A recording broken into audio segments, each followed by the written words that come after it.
Welcome to ప్రజాప్రతినిధి news. Suryapet జిల్లా హుజూర్ నగర్ మండలం లింగగిరి గ్రామంలో పోలీసు ప్రజా భరోసా కార్యక్రమంలో పాల్గొన్న additional SP Nageswararao, CI Charamandaraju, ఎస్ఐలు, పోలీసు సిబ్బంది. ఈ సందర్భంగా అడిషనల్ ఎస్పీ మాట్లాడుతూ సైబర్ నేరాలకు యువత దూరంగా ఉండాలని అన్నారు. గత కొద్ది రోజులుగా యువత బెట్టింగ్ యాప్ల మీద దృష్టి సారిస్తోంది. యువత వాటికి దూరంగా ఉండాలి. ఏ విషయంలోనైనా పోలీస్ స్టేషన్లో ఫిర్యాదు చేయాలని సూచించారు. గుప్త నిధులు, చేతబడుల లాంటి వాటికి దూరంగా ఉండాలి. గ్రామంలో ప్రశాంత వాతావరణం ఉండేటట్టు చూసుకోవాలి. అమ్మాయిల జోలికి వెళ్లకుండా ఉండాలని యువతకు సూచించారు. మాట్లాడారు.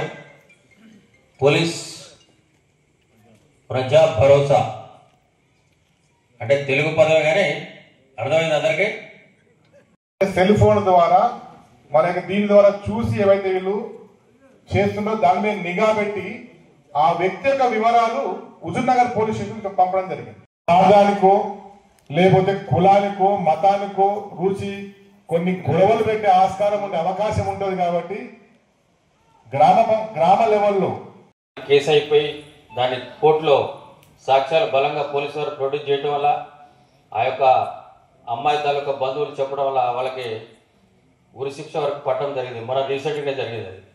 కనుక దానివల్ల ఏమవుతుంది, ఆమె జీవితం ఖరాబ్ అవుతుంది. ఆ చిన్న పిల్ల పాప ప్రాణాలు తీసేది, ఏమి జైలు పాలైంది, వాళ్ళ కుటుంబ వ్యవస్థ అంతా నాశనం అయింది. దయచేసి అట్లాంటి కార్యక్రమాలు ఎప్పుడు ఇన్వాల్వ్ కాకండి. సాధ్యమైనంత వరకు మనం ఎదుటి వాళ్ళకి సాయం చేద్దాం. మన మీద గౌరవం ఉంటే వాళ్ళు కూడా మనకు అవసరాన్ని బట్టి వాళ్ళు కూడా మనకు సాయం చేస్తారు.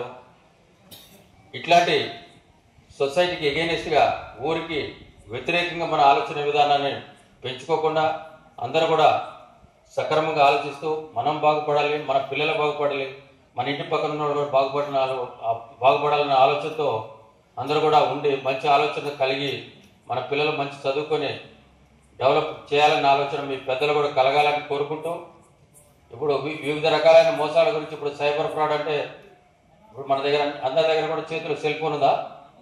అందరికి ఉందా? మన ఊర్లో ఎంతమందికి చేతులు అయితే అంటే ప్రపంచాన్ని మన చేతిలో పెట్టుకున్నట్టే. అంటే యుగం మారిపోయింది కదా.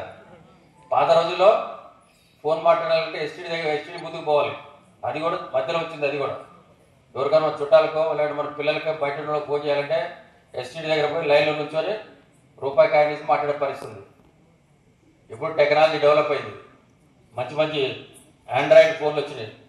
ఇది ఒక్కసారి ఓపెన్ చేస్తే దానిలో మొత్తం ప్రపంచం అంతా కనపడుతుంది, పిల్లల కాడి నుంచి పెద్దల వరకు. ఇది అన్ని రకాల మనకు ఉపయోగపడుతుంది. మంచిగా ఉపయోగపడుతుంది, చెడుకు ఉపయోగపడుతుంది. మంచి ఏంటంటే ఏముంటుంది దీనిలో? మంచి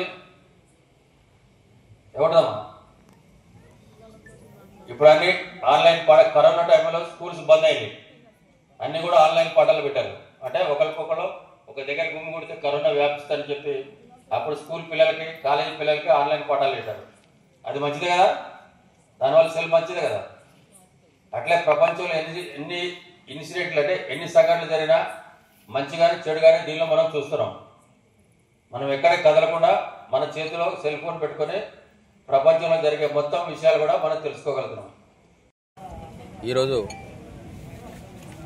గత 3 వారాల నుంచి మా కొత్త ఎస్పీ గారైన నరసింహ ఐపీఎస్ గారి ఆదేశాల ప్రకారం ముందుగా జిల్లాలో ఉన్న ప్రాబ్లమాటిక్ విలేజ్లను గుర్తించి ఆ యొక్క విలేజ్లో ఆ సమస్యలు రావడానికి కారణం, తర్వాత ప్రజెంట్ సోషల్ మీడియా ద్వారా కానీ, సెల్ ఫోన్ల ద్వారా కానీ, ఆన్లైన్ల ద్వారా కానీ జరుగుతున్న మోసాల గురించి, తర్వాత సోషల్ ఈవిల్స్ గురించి పబ్లిక్కి తెలియజేసి పబ్లిక్కి పోలీసు ఎప్పుడు అందుబాటులో ఉండాలని తెలియజేస్తూ పోలీస్ తరపున ప్రజలకి భరోసా కల్పించాలనే ఉద్దేశంతో ఈ యొక్క కార్యక్రమాన్ని చేపట్టారు. గత 3 వారాల నుంచి నడుస్తుంది. ఈరోజు లింగగిరి గ్రామంలో ఈ యొక్క కార్యక్రమాన్ని విజయవంతంగా ప్రజల సహకారంతో, వారు మంచి ఆదరణతో వచ్చి మా యొక్క సందేశాన్ని విని ప్రజలు కూడా చాలా హ్యాపీగా ఫీల్ అవుతున్నారు. వారికి కూడా ఎప్పుడు మా సహకారం ఉంటుందని, ప్రతి విషయంలో కూడా నిర్మోహటం లేకుండా, భయం లేకుండా పోలీస్ స్టేషన్కి అప్రోచ్ అయ్యి పోలీసుల ద్వారా మీకు కావాల్సిన సహాయాన్ని తీసుకుంటారని కోరుకుంటూ, మాకు ఈ రూపంలో ప్రజలను చేరువైనందుకు మా అందరికి చాలా సంతోషంగా ఉంది. భవిష్యత్తులో జరిగే ప్రతి కార్యక్రమాన్ని కూడా పోలీసు వారిని విలేజ్ ప్రజలు ఇన్వాల్వ్ చేసి మేము కూడా మీ విలేజ్లో ఒక సభ్యుడిగా భావించి మమ్మల్ని కూడా ఇన్వాల్వ్ చేసుకొని మంచి మంచి కార్యక్రమాలు చేపడతారని, వాళ్ళ పిల్లల భవిష్యత్తు కూడా మంచిగా తీర్చిదిద్దే విధంగా తల్లిదండ్రులు ముందుకు వస్తారని కోరుకుంటూ మేము వాళ్ళకి శుభాకాంక్షలు తెలియజేస్తూ ఈ యొక్క కార్యక్రమం విజయవంతం చేసినందుకు అందరూ కూడా ధన్యవాదాలు తెలియజేస్తూ